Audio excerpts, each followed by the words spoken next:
Então, você pôde ver um pouquinho conosco deste cumprimento profético. A palavra de Deus nos diz que o Senhor haveria de espalhar o seu povo para todas as nações da terra. Deus disse todas, todas as nações da terra. E a palavra de Deus, ela se cumpre na íntegra, com absoluta precisão. E nós vimos que eles foram espalhados porque desobedeceram a palavra, não seguiram o que o Senhor orientou, adoraram outros deuses, foram atrás de outros deuses e então foram espalhados. E sabemos que há judeus nas vilas, nas menores vilas, nos lugares mais remotos, ali tem judeu, não é, Carlos? Verdade. Tem judeu em todo cantinho. E é o Senhor dizendo para todas as nações, porque algo que eles poderiam ter feito, se fosse uma coisa racional do homem, vamos ficar juntos, saindo de Israel, vamos nos colocar no norte da África, ou vamos para a extremidade, a Península Ibérica. Mas não, Deus disse para todas as nações da terra. E este trabalho da Operação Êxodo, essa promoção da Aliá, primeiro foi a diáspora, né? Eles sendo espalhados. E esse ajuntamento tem acontecido exatamente nesta geração, Verdade. né, Carlos? Anunciando a vinda de Jesus. Esse é o grande e último êxodo. E esse êxodo, agora, ele vai ser tão grande, ele já está sendo tão grande, que ele vai fazer com que seja esquecido o êxodo do Egito. Tem uma passagem bíblica que em Jeremias 16, 14, que diz assim, 16, 14 e 15, portanto, eis que vem dias, diz o Senhor, em que nunca mais se dirá, tão certo como vive o Senhor, que fez subir os filhos de Israel do Egito, mas, tão certo como vive o Senhor, que fez subir os filhos de Israel da terra do norte, que é a Rússia, né? E de todas as terras para onde os tinha lançado, pois eu os farei voltar para a sua própria terra, que dei a seus pais. Que coisa linda. É muito claro, não é? Muito, muito claro o cumprimento profético nos nossos dias. E a palavra de Deus, o Senhor nos diz no sermão profético a respeito da sua vinda, em Mateus 24, 25, Jesus fala sobre isto. Ele fala sobre a questão do povo ser disperso, a questão do retorno, e ele diz, olhem para as árvores, olhem para a figueira. E a figueira é um símbolo de Israel. Verdade. Olhando para Israel, vemos tudo isto.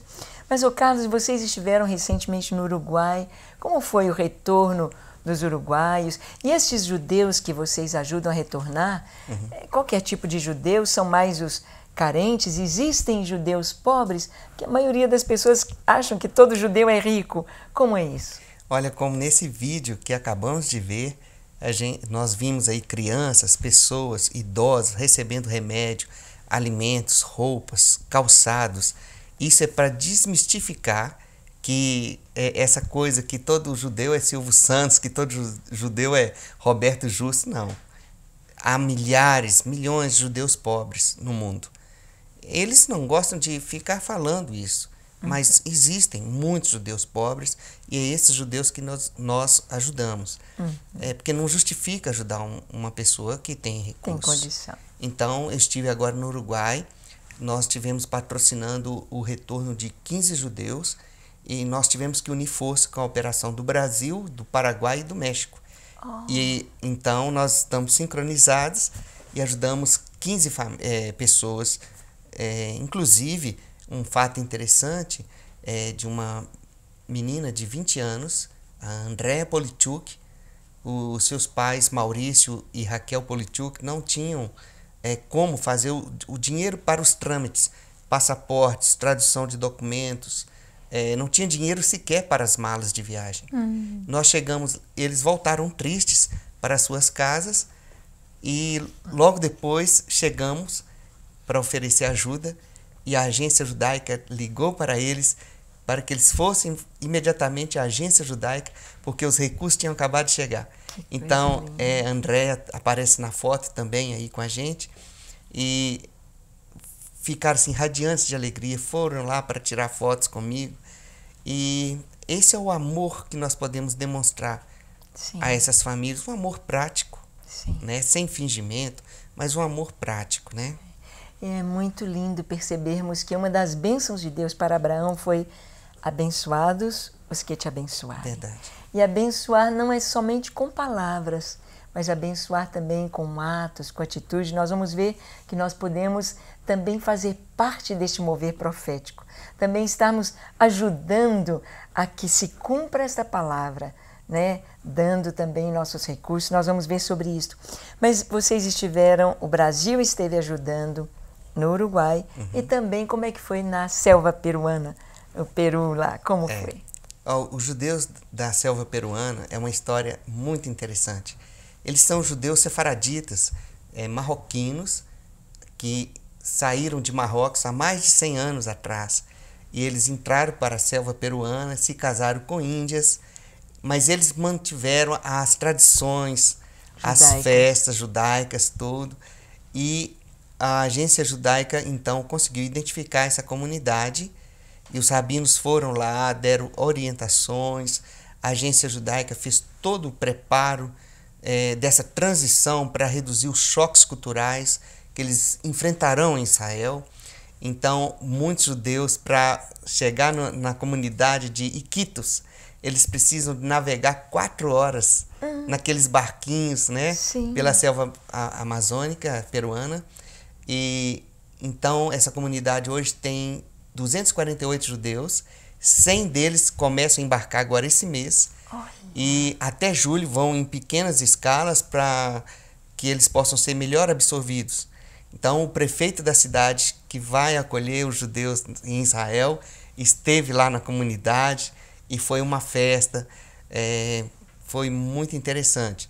E depois temos o desafio de mais 148 judeus que vão sair de lá, que vão ter que passar pelo processo de toda aquela preparação, mas são judeus sefaraditas. Olha, e talvez nem todos saibam que a vida na selva peruana, muitas comunidades indígenas, né, é muito diferente. Eles não falam espanhol, eles têm alguns aprendem, né, na escola espanhol, mas eles têm as suas línguas, né, nativas, e tem uma vida bem simples, uma vida bem rudimentar na selva, não é? É verdade. Então é algo assim tremendo eles voltarem e irem para Israel. Israel está vivendo um tempo assim com um grande desenvolvimento tecnológico e também acadêmico, né? Então eles vão entrar em primeiro mundo assim, sair da selva peruana e em Israel vai ser algo assim tremendo mesmo, né?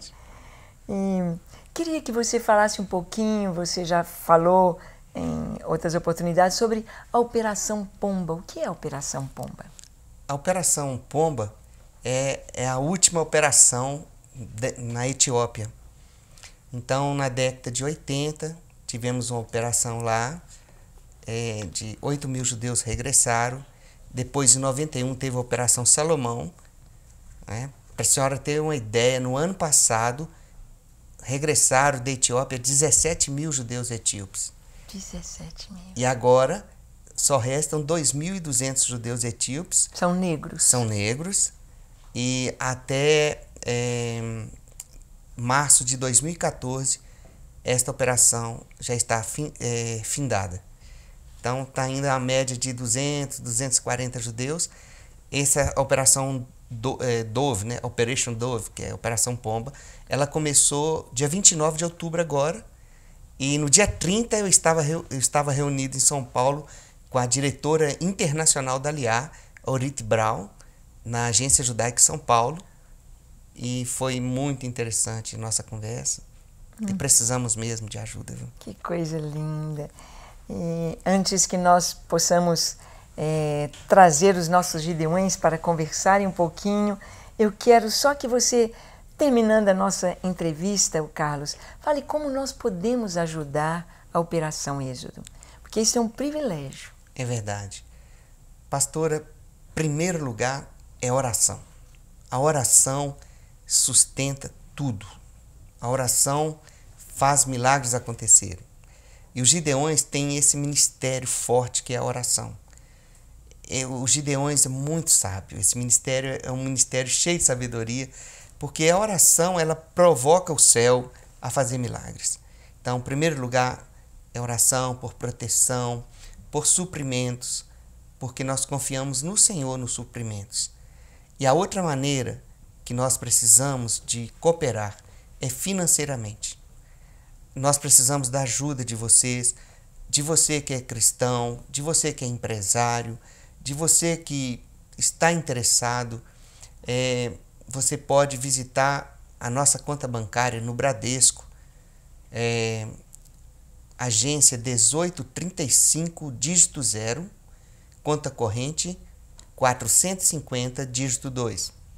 Repetindo, agência Bradesco 1835, dígito 0, conta corrente 450, dígito 2. Ou se preferir mandar um TED ou um DOC, anote aí o nosso CNPJ 12 184 327 /1000 ao contrário -40.